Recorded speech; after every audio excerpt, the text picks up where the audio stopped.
Special simulcast of the Neil Haley Show and the Singularity podcast with our host, Gary Lyon Otto. And I cannot believe we're on season 3 and we're in episode 33. Gary's not told me how many questions there are. I hope there is a ton more because they're all so important. And Gary, these questions are all in your book, right? They are, and the digital actually we're putting the in the digital version of the book. We're putting in these podcasts, and so these podcasts that will broaden it. Already have in the book. I have a response from ChatGPT in all the chapters where they give their opinion. But even that's an older version of ChatGPT because it's a few months ago. So that just that alone changes. But the answers were quite good, quite excellent. And I think if we're talking about singularity, using chat or using Anthropic or Gemini or whatever really helps in the knowing where they are in this whole equation, and actually have to, you can't write about them and not include them, so that's what we're trying to do here. Absolutely. So our question is, this one's really good. Will there be a power transition that is evident with DI, or will there be one behind the scenes? And honestly, I'm going to let you answer this first. I have a lot of an opinion to this. Well, I want to hear your opinion. Why don't you start with you?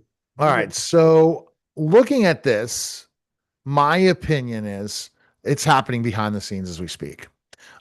Because we have one version of Claude that they're afraid to release because of cybersecurity. That's behind the scenes. They have things developing all the time. What if we had no roadblocks towards DI for our use, Gary and I? How amazing are they? How much are they able to do?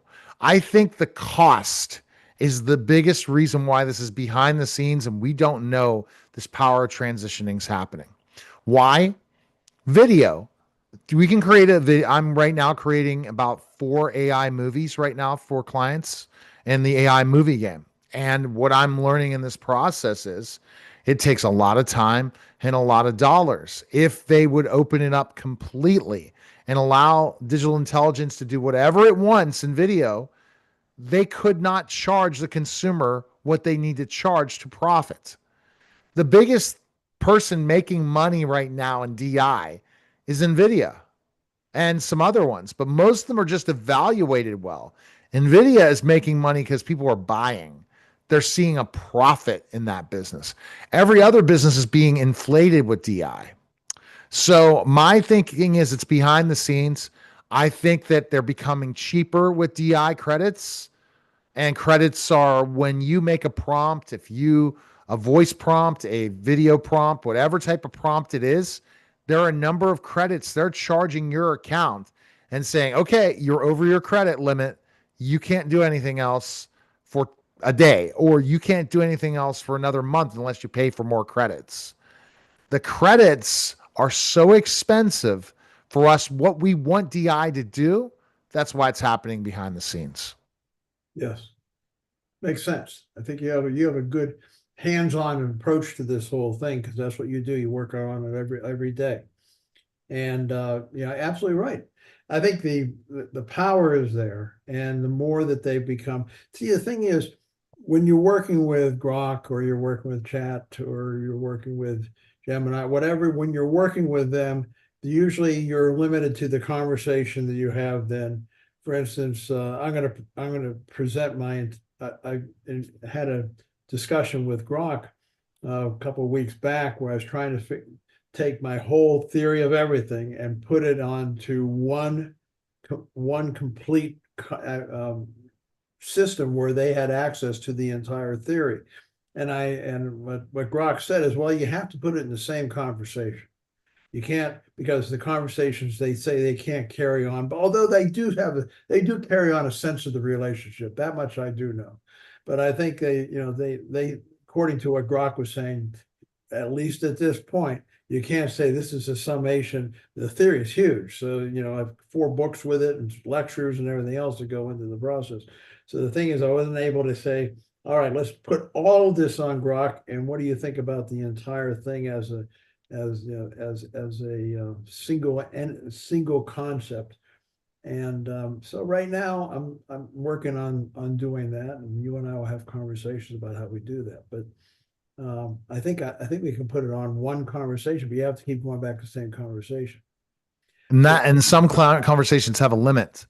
Memory is another thing that we'll make sure we're not in singularity, Gary, with DI if we never get that memory tool handled.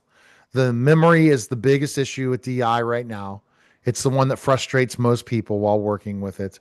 And it's because the cost is not efficient to the thing. So just to build our own chat GBT, Gary, where we can have the same thing, build it out to the level and sell a software like chat GBT. We're looking at billions of dollars to develop that. well, I've talked about memory. It's been a big thing for me.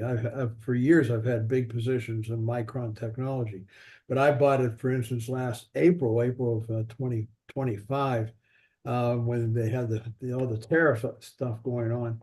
Bought it for like $57 a share for some client for some of my people in my family, and it's over 1,000. So from 57 to over 1,000.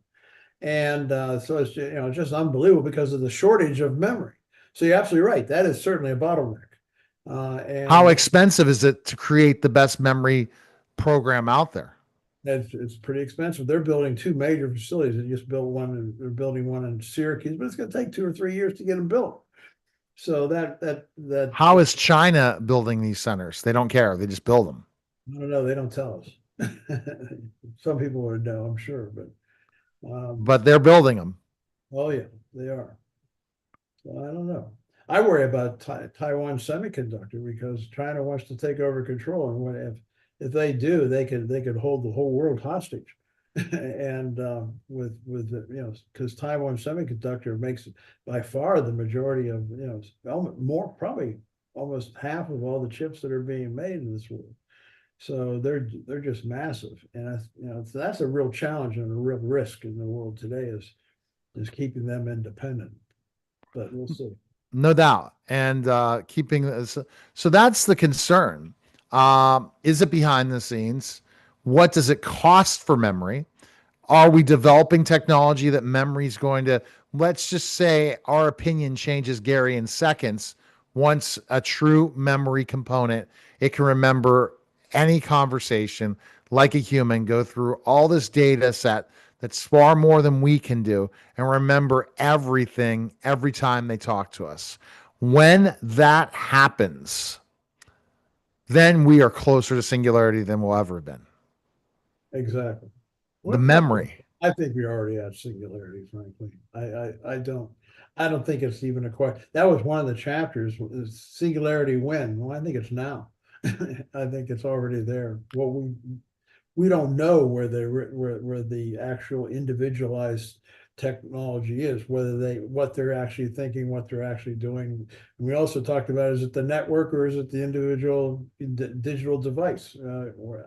I'm inclined to think it's both, but the network itself is certainly intelligent because everything's linked to everything else. And One network, but that's where these data centers are so powerful. But you're saying that memory is not going to catch up to the everybody, but you think that people that have lots of money or wealthy beyond belief that are in this industry have a better memory tool and technology for their DI. I have another along this line. I have a question that's kind of diverging from what's the actual center of this discussion. One of the things I think about, of course, we're looking for quantum computing, which is supposed to leapfrog what where we are now. Matter of fact, it should be sufficient to break Bitcoin codes, is what they're saying. But the thing is, what look at what a human can do. Look how a human can assess.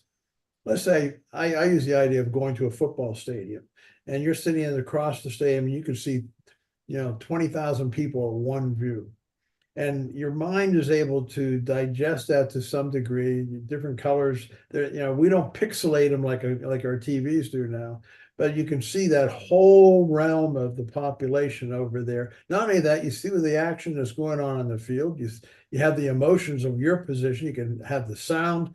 You have the biological functions and everything else going on at one time, and that's all done by our brain, which operates at something like 6 watts.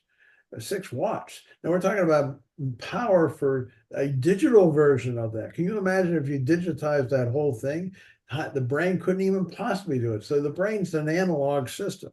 An analog is just waveforms that cross, and it's an amazingly powerful system that we're able to be something that it took so long to with and neurons transmit signals at 90 to 120 meters per second versus 90% of the speed of light for a computer. So 270,000 kilometers per second. So we're talking about what kind of possibilities do they start to mirror our analog system? Now, analog isn't as absolute. It's either a zero No. or one, and when you're digital, it's not Right. as absolute, but it could be more all-encompassing than we have with the current digital systems that we're pursuing. As I said, they did it with extremely low energy and very effectively. So it's amazing. The mind is just an amazing thing. So duplicating what the mind does would actually be a big advance for the digital systems. Because you put the two together, then you really have power. Now, the last question for you is we talked about in behind the scenes. Why doesn't the world come together and say, we don't want to replace a human. We want to improve a human. Why hasn't the world come together and saying that is the best thing than having this race to eliminate every job possible for every human being? Well, exactly. Well, that's education. I think we're going to have to give our education because I think our teachers are woefully inadequate. I think they don't have the insight, they don't have the creativity. I do not think that they will be able to do what we need them to do. Excuse me. Yeah. Um, I don't think they'll be able to do what we need them to do. And I think I think education is one of those functions that should be taken over by the digital world because they're going to do a heck of a lot better job. If a person, imagine you're taking a student, you're trying to teach them mathematics, or actually teach them mathematics, not have them run a calculator. So you teach them the concepts because the concepts are what we need to work with. And so the concepts, we're trying to get the concept over to them, or a concept of developing an agency. But anyway, they're getting those concepts over. A digital teacher would be far more effective than a human. Digital can keep it fun. It can say, especially for young kids, it can make it very interesting. You get feedback where it's almost like play. And it'll also know where you're falling short and come back and review it and say, well, you didn't know how to do fractions, this particular aspect of fractions. So, but you got through it. So you go forward another couple of weeks and then come back and review it. Those kinds of teaching tools will be, I think, displace the teachers. So again, we're removing.